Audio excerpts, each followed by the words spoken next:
Bismillahirrahmanirrahim. Assalamualaikum warahmatullahi taala wabarakatuh.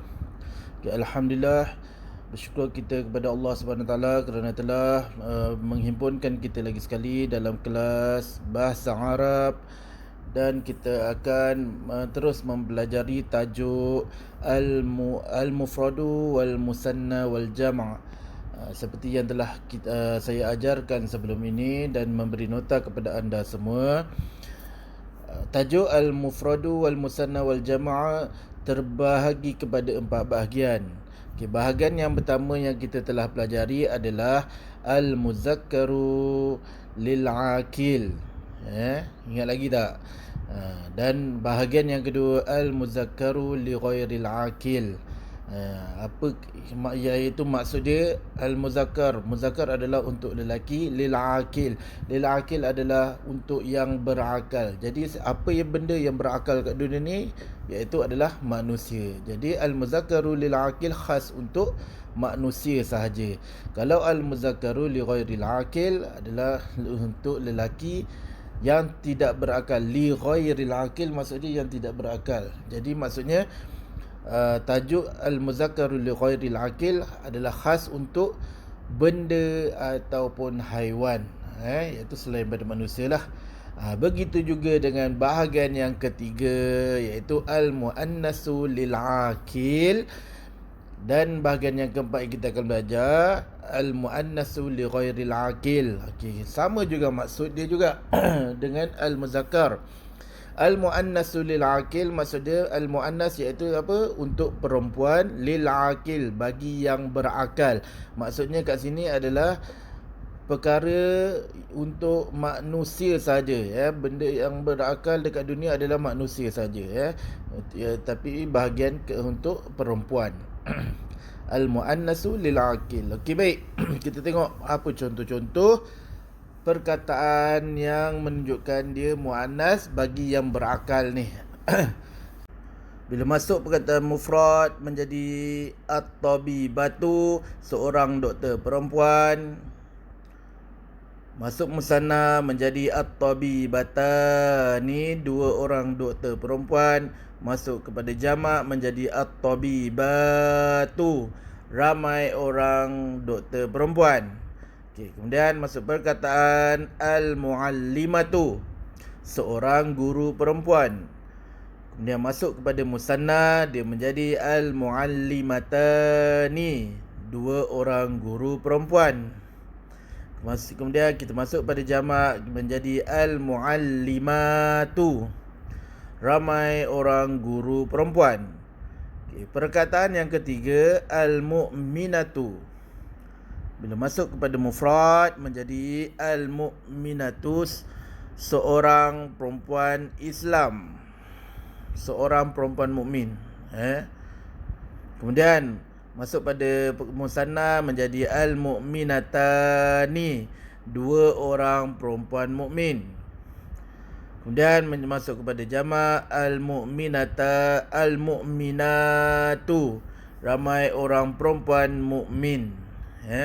Kemudian nombor 4 al-muwazzafatu, iaitu mufrad. Al-muwazzafatu, seorang pegawai perempuan. Kemudian masuk kepada musanna, dia menjadi al-muwazzafatani, dua orang pegawai perempuan. Kemudian dia masuk kepada jamak, dia menjadi al-muwazzafatu, ramai orang pegawai perempuan. Kemudian yang terakhir al-mumarridatu, itu adalah mufrad, iaitu maksud dia seorang jururawat perempuan. Masuk kepada musanna al-mumarridatani, dua orang jururawat perempuan. Kemudian kita tukar kepada jamak menjadi al-mumarridatu, ramai jururawat perempuan. Itu adalah contoh 5 perkataan yang ditukarkan kepada musanna dengan jamak. Jadi kita tengok kaedah Macam mana kita nak kenal itu perkataan musannad dan perkataan jamak? Sama seperti konsep dia, sama macam al-muzakkaru lil aqil yang kita belajar yang lepas. Tapi yang bezakan dia adalah muannas. Okey, baik, kita tengok dekat bawah ni.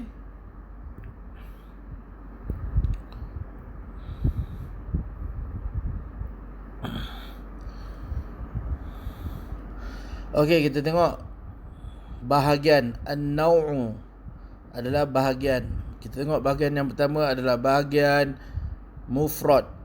Okey, bahagian mufrad kita tengok, kita ambil perkataan salah satu contoh perkataan mufrad iaitu mu'minatun. Okey, mu'minatun. Dekat sini perkataan mu'minatun, kita tengok ada tak huruf penambahan dekat mu'minatun. Dekat sini awak tengok, dekat sini dia buat X.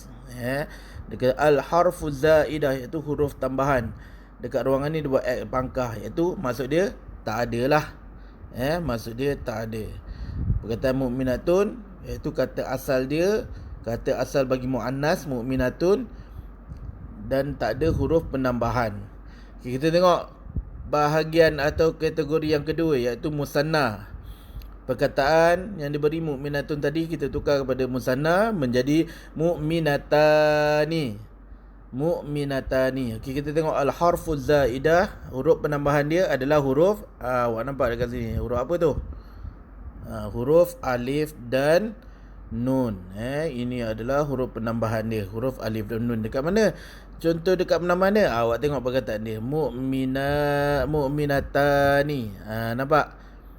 Selepas huruf ta marbutah yang telah dibukakan jadi ta maftuhah, mana barulah ada penambahan huruf alif dan nun. Nampak ya? Okey, kemudian kita tengok pada bahagian jamak. Bahagian jamak dan perkataan yang diberi adalah mu'minatun, mu'minatu. Jadi kita tengok bahagian al-harfu zaidah, huruf tambahan dia adalah huruf apa yang ditulis tu? Huruf alif dan ta. Huruf alif dan ta. Jadi kita tengok kat perkataan mu'minatu, kat mana huruf alif dan ta tu? Dekat hujung. Dekat hujung perkataan yang awak nampak. Kena ingat tau. Kena ingat ni konsep kaedah dia. Kaedah untuk bahagian al-muannasu lil aqil, iaitu untuk bahagian manusia, perempuan manusia. Awak ingat dia punya musanna masih lagi sama, kaedah sama dengan tajuk-tajuk yang lepas juga, mesti kena ada tambah huruf alif dan nun di hujung perkataan. Dan untuk bahagian jamak pula, muannas lil aqil, dia kena tambah huruf alif dan ta. Awak nampak dekat buku teks tu, alif dan ta dekat hujung perkataan juga.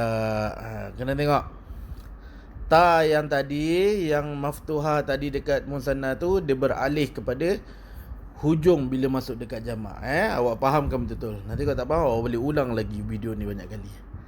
Okey, baik, kita terus pada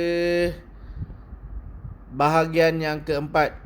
Bahagian yang keempat iaitu al-muannasu li ghairil aqil. Untuk perempuan li ghairil aqil, yang tidak berakal. Yang tidak berakal maksudnya untuk benda ataupun haiwan lah, yang Ustaz ajar pada sebelum ni. Untuk perempuan yang tidak berakal, iaitu untuk benda dan haiwan. Okey, baik, kita tengok apakah benda yang menunjukkan dia perkataan muannas. Seperti biasa, untuk awak ingat, perkataan untuk muannas wajib ada huruf ta marbutah. Ingat, kalau ada huruf ta marbutah di belakang tu, bermaksud ia adalah perkataan muannas. Okey, baik, kita tengok perkataan yang pertama adalah as-sa'atu. As-sa'atu ni manusia ke benda? Sudah terang-terang, iaitu benda, bukan manusia. Manusia ada otak, ada akal.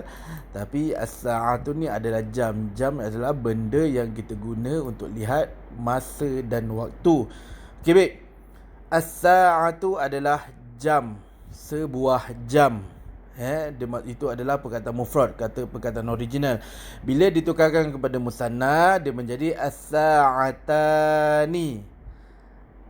As-sa'atani, 2 buah jam. Kemudian ditukarkan kepada jamak, maka menjadilah as-sa'atu. As-sa'atu. Mana banyak buah jam. Banyak jam. Okey, kemudian perkataan yang kedua, mufrad, ad-darrajatu, sebuah basikal. Ditukarkan kepada musanna menjadi ad-darrajatani, 2 buah basikal. Kemudian bila tukarkan kepada jamak menjadi ad-darrajatu, banyak basikal. Dia tak sebut 3 dia jadi banyak basikal. Okey, kemudian contoh yang keempat, as-sayyaratu, iaitu mufrad. As-sayyaratu, sebuah kereta. Bila ditukarkan pada musanna menjadi as-sayyaratani, 2 buah kereta. Kemudian ditukarkan kepada jamak, maka menjadi as-sayyaratu, banyak kereta. Okey, kemudian tengok contoh yang keempat, as-safinatu, sebuah kapal. Okay, kita tukarkan kepada musanna, maka menjadi as-safinatani, 2 buah kapal. Kemudian kita tengok perbezaan. Masuk pada jamak, as-sufunu. As-sufunu, banyak kapal. Dia tak sama kaedah, tak apa, nanti saya terangkan. Okey, kemudian kita tengok contoh lain. Contoh, petikan contoh ayat dia bagi jumlah ayat. Iqra' thumma qarir. Dia kata ia baca kemudian bilangkan. Boleh. Al-qaryatu jamilatun. Kampung itu cantik. Al-qaryatani jamilatani, 2 buah kampung yang cantik. Kemudian jamak dia pula. Tadi yang tengah tadi musanna, ni ditukar jumlah ayat pada jamak adalah al-qura jamilatun, kampung-kampung itu cantik. Dia ada perbezaan. Okey, sekarang saya terangkan kaedah dan konsep dia tak sama macam kaedah al-muannas lil aqil tadi, muannas untuk manusia. Sekarang ni kita bercerita tentang muannas untuk benda dan haiwan. Jadi kaedah untuk musanna dalam tajuk al-muannasu li ghairil aqil sama macam kaedah-kaedah tajuk bahagian yang lain, iaitu mesti kena ada penambahan huruf alif dan nun dekat ujung dia. Tengok, ada penambahan huruf alif dan nun, ada penambahan huruf alif dan nun, ada penambahan huruf alif dan nun, ada penambahan huruf alif dan nun. Untuk musanna. Kemudian untuk jamak pula, konsep kaedah dia sama macam konsep al-muzakkaru li ghairil aqil, iaitu untuk lelaki yang tidak berakal, iaitu untuk benda ataupun haiwan. Iaitu kena hafal sendiri. Dia tak sama konsep kaedah macam jamak muzakkar lil aqil dengan jamak muannas lil aqil, dia tak sama. Kalau jamak muzakkar lil aqil dan jamak muannas lil aqil, dia ada kaedah dan penambahan huruf tertentu. Macam jamak muzakkar lil aqil adalah tambah huruf waw nun di hujung. Kalau jamak muannas lil aqil kena tambah huruf alif dan ta di hujung. Tetapi kalau untuk tajuk muannas jamak muannas li ghairil aqil, iaitu jamak untuk perempuan yang tidak berakal, iaitu benda atau haiwan, dia perlu hafal sendiri jamak dia. Sebagai contoh, awak tengok as-sa'atu. Walaupun kaedah dia seakan-akan sama macam yang muannas lil aqil, iaitu ada alif dengan ta dekat ujung, tapi dia bukan adalah kaedah yang sama. Dia adalah kamu kena hafal sendiri. Kemudian ad-darrajatu. Ni pun awak kena hafal sendiri. Dia tak ada kaedah yang sama. Kemudian as-sayyaratu pun sama juga. Dan awak tengok dia masuk pada as-safinatu, kata mufrad dia bila tukar pada jamak menjadi as-sufunu. Kan berbeza, tak ada sama penambahan huruf alif dengan ta dekat ujung macam yang perkataan atas ni. Dia lain. Ni lain. Nampak dia berbeza, ni tak ada. Jadi dia berbeza. So, jadi awak kena hafal sendiri perkataan jamak untuk muannas li ghairil aqil. Boleh faham Kalau awak tak faham, awak ulang balik video ni untuk awak tengok banyak kali sehinggalah awak faham. Dan maksud-maksud perkataan saya telah sebutkan dalam video ini dan awak boleh tengok lagi sekali untuk awak hafal. Okey, kemudian saya rasa itu saja untuk pelajaran kita pada hari ini. Sebab pelajaran ni saya rasa ramai di antara awak mungkin ada yang dah faham sepenuhnya. Sebab apa? Pelajaran ni pun terdapat dalam pelajaran imla. Dan pelajaran imla pun awak sudah belajar dan saya faham awak hampir habis belajar pada imla. Jadi untuk pelajaran ni insya-Allah awak tak ada masalah untuk awak faham dan untuk tambah lagi ingatan awak tentang kemahiran al-mufradu, al-musanna wal jama'. Jadi saya sudahi dengan pelajaran kita hari ini dengan Assalamualaikum warahmatullahi taala wabarakatuh.